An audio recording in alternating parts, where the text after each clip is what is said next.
I'm Hal Bolter. I'm the president of RFS. I'm currently also filling the role of director of construction and HR recruiter, and as well as some other things.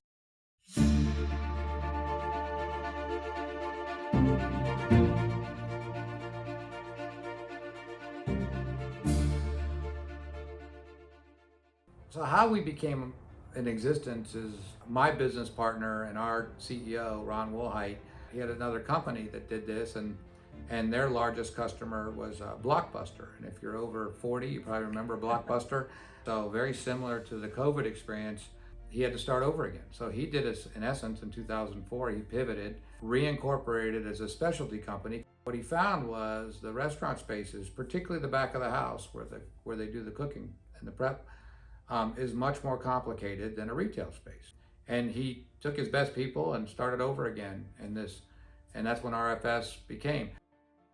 When we opened our Texas office, people ask us all the time, why Waco? And we thought we were trying to replicate what we had in Brooksville, close to major metropolitan areas, right? So we can get to Tampa inside of an hour, we can get to Orlando in 90 minutes or so, we can get up to Gainesville in an hour, we can get over to Jacksonville, all pretty quickly, but not in the midst of the hubbub and the traffic and everything associated with that. The other piece is we didn't want to compete with what I would say is like major economic drivers. If we were in Orlando, we would be competing with Disney and Universal for employees. In Texas, we thought the same thing. Like, well, where would we be that would be the closest thing to Brooksville? And that's why we went to Waco, because we can get to Dallas, Fort Worth, San Antonio, Houston, Austin, all within in a half a day's drive.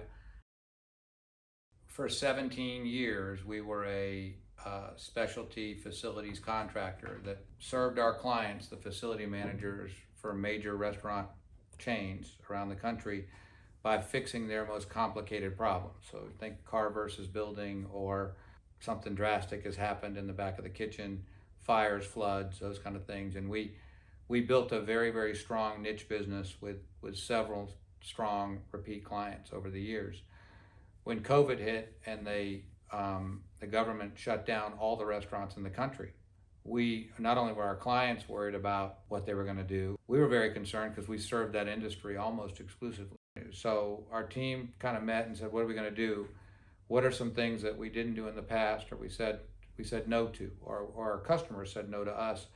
And at the same time, we're watching the news and see a news story of a riot and bricks being thrown through windows. And it was our customer. It was a restaurant that we'd worked in. So we created a service called One Call. So now if a brick goes through a window, we'll get the call, and the One Call coordinator will schedule with a glass company in that town to go out and repair that glass. So the value we provide, number one, we make sure that subcontractor is licensed and insured, that they have the right paperwork to meet the requirements of these large national brands. It's been incredible. We've done over 500 projects since we started this less than a year ago. The customers really like it, and they're rewarding us with more business. Our facilities business is, we call it figure it out work. It's really going in like for like. So it's, imagine if you were remodeling your bathroom, but you wanted to go in with exactly the same finishes and exactly the same hardware that you had before, so that it looked exactly the same when you were done. But most national brands try and refresh their brand every 7 to 10 years. That's considered a remodel. And when a wholesale remodel is done, the biggest difference for us is it's managing a bunch of trade subs. All of those things have to be managed in a large construction project differently. We really are three companies in one, created by COVID, like a lot of companies did. They had to pivot and figure out what they're going to do to keep people employed and make sure that the company sustained through the hard times.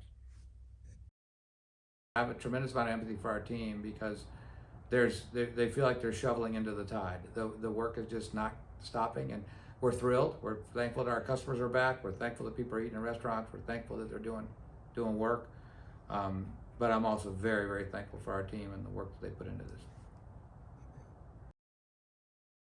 I think what makes us different and unique is our culture. It kind of defines us as a company. And when people are aligned with the culture that we've built here, they have great success.